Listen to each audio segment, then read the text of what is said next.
À Prague, il y a tout juste 32 ans, les Tchèques et les Slovaques se battaient pour la liberté lors de la révolution de velours qui précipita la chute du régime communiste.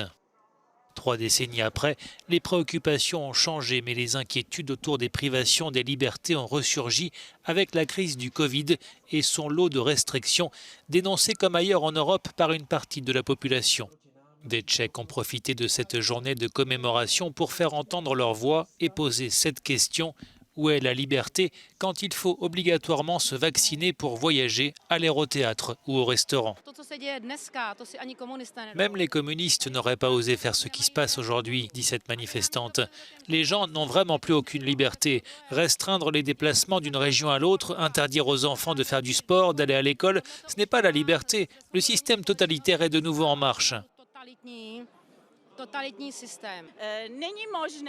Ce n'est pas normal que les personnes qui refusent la vaccination soient désignées comme des ennemis de la nation. Pour nombre de manifestants, les atteintes aux libertés aujourd'hui renvoient à des jours sombres de l'histoire du pays. Sur place à Prague, notre correspondant Jiří Kačel. 32 ans après les manifestations en faveur de la démocratie, dit-il, les Tchèques sont à nouveau préoccupés par leur liberté, mais cette fois-ci le problème est bien différent. Jiří Skácel, Euronews, Prague.